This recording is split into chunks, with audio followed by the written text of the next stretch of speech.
গতকাল ২৮ ফেব্রুয়ারি জীবননগর থানাস্থ হাসাদা কামিল মাদ্রাসার সামনে বিএনপি এবং জামাত সমর্থিত সমর্থকদের মধ্যে ইলেকশন পরবর্তী বিভিন্ন পূর্বশত্রুতার জের ধরে মারামারি সংঘটিত হয়। এই মারামারিতে জামাতের সমর্থক ৩ জন গুরুতরভাবে আহত হয়।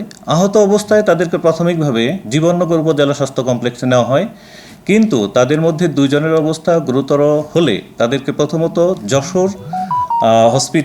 যশোরে তাদেরকে স্থানান্তর করা হয় এবং তাদের অবস্থা যখন আরও গুরুতর দেখা যায় তখন তাদেরকে পাঠানো হয় ঢাকায়। কিন্তু ঢাকায় নেওয়ার পথিমধ্যে একজন মৃত্যুবরণ করে, তার নাম হাফিজুর রহমান। পরবর্তীতে রাত 1টার সময় তাকে চুয়াডাঙ্গা সদর থানায় আনা হয় এবং সকালে তার পোস্টমর্টেম করা হয় এবং আজকে 3টার দিকে তার জানাজা অনুষ্ঠিত হবে। এই সংশ্লিষ্টে একটি মামলা দায়েরের প্রক্রিয়া চলমান রয়েছে। 2 জন আসামি ইতিমধ্যে গ্রেপ্তার করা হয়েছে। এলাকার আইন শৃঙ্খলা স্বাভাবিক রয়েছে। আমরা অপরাধী যেই হোক তাকে ধরার জন্য অভিযান অব্যাহত রেখেছি। আমরা আশা করছি অতি দ্রুত আমরা এই যে অপরাধ সংগঠন করেছে তাকে আমরা গ্রেপ্তার করতে সক্ষম হব এবং ন্যায় বিচার নিশ্চিত করতে আমরা সক্ষম হব।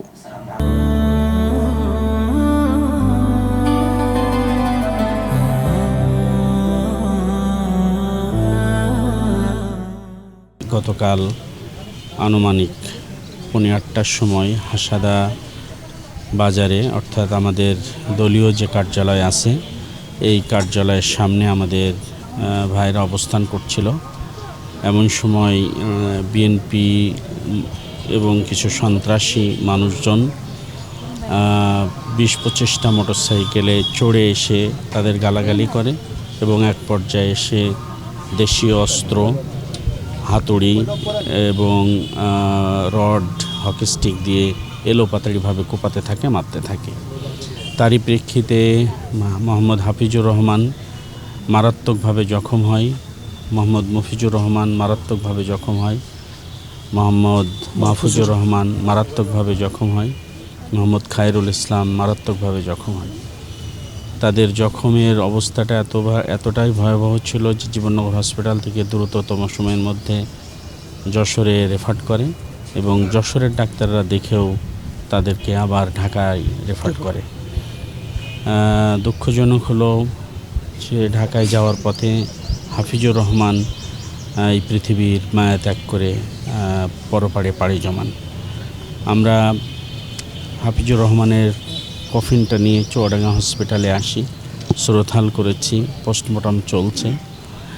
তার মারির যে ভয়াবহতা এইটা পৈশাচিকতাকে হার মানিয়ে দেয়। তার মাথা, চোখ দুটো বেরিয়ে যাওয়ার উপক্রম, এক বাম পায়ের উরুর উপরে একেবারে হাড়টা ভেঙে দ্বিখণ্ডিত হয়ে গেছে এবং সারা শরীর একেবারে কালচে দাগ হয়ে গেছে।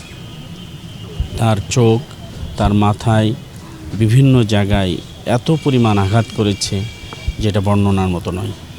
ঠিক তারই আপন সহোদর যিনি আমাদের বাঁকা ইউনিয়নের আমির, তার আঘাতটাও এত ভয়াবহ।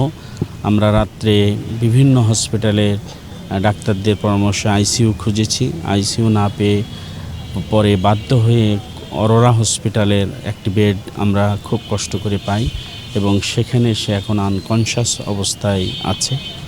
আমরা ওখানকার ডাক্তারদের সাথে কথা বলেছি, তারা রোগীকে আর একটু সেটেলড না করিয়ে নিয়ে অপারেশন কিংবা অন্যান্য দিকে ভাবতে পারছে না।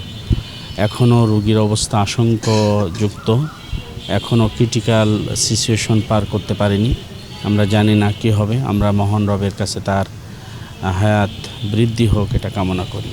আমরা শান্তিপ্রিয় মানুষ, আমরা শান্তিতে থাকতে চাই, কিন্তু আমরা দুর্বল নই।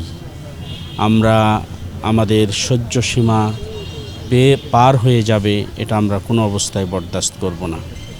রাজনীতিতে প্রতিযোগিতা থাকবে, কিন্তু রাজনীতিতে প্রতিহিংসা আমরা কোনো অবস্থায় মেনে নিতে চাই না। যারা এই দুর্বৃত্তায়ন করে, যারা এই সন্ত্রাসী কার্যক্রম করে, আমি জাতীয়তাবাদী দল বিএনপিকে অনুরোধ করব তাদের অতি সত্বর বহিষ্কার করা এবং পুলিশ প্রশাসনকে অনুরোধ করব অতি সত্বর তাদের আইনের আওতায় নিয়ে আসা। যদি পুলিশ প্রশাসন এক সপ্তাহের ভিতরে তাদের গ্রেপ্তার করতে ব্যর্থ হয়, তাহলে আমার নেতাকর্মী নিয়ে আমরা তাদের গ্রেপ্তার করার ব্যবস্থা করে দেব, তাদেরকে আমরা আইনের হাতে তুলে দেব এবং তার ফল ভালো হবে না, তার ফল সুখকর হবে না। পুলিশ প্রশাসন বিষয়টি গুরুত্বের সহ বিবেচনা করবেন বলে আমি আশা করছি। গতকাল সন্ধ্যায় ইফতারের পর আমাদের স্বেচ্ছাসেবক নেতা মেহেদী হাসানের বাড়ি জামাত ইসলামের 25 থেকে 30 জন সন্ত্রাসী হামলা চালায়। তারা মেহেদী হাসানের বাবা জসিমউদ্দিন এবং আরও 3টে ভাইকে তারা আহত করে এবং রক্তাক্ত জখম করে। ওই অবস্থায় এলাকার মানুষ জনরোষের মধ্যে ফেলে তাদেরকে গণপিটুনি দেয়। গণপিটুনি খেয়ে তারা পালিয়ে আসে। পালিয়ে আসার এক পর্যায়ে তারা হাসপাতালে আসে। হাসপাতালে চিকিৎসা নেওয়ার সময় তাদের মধ্য থেকে একজন মারা যায়। এর দায়ভার সম্পূর্ণ জামাত ইসলামের, বিএনপির না। বিএনপি এর দায়ভার বহন করে না। তাদের উচ্ছৃঙ্খলতার কারণেই আজকের এই ঘটনা। তারা নির্বাচনের পূর্ব থেকেই বক্তব্যে তারা উচ্ছৃঙ্খল বক্তব্য দিয়েছে এবং সেই বক্তব্যের পরিপ্রেক্ষিতে জামাত ইসলামের নেতাকর্মীরা আজকে এইরকম অধ্যত্বপূর্ণ কাজে লিপ্ত হচ্ছে এবং আগামীতেও হবে, এটা আমি আশাবাদ করি। তাই প্রশাসনকে আমি বলবো খুব দ্রুত এটার বিষয়ে ব্যবস্থা নিতে।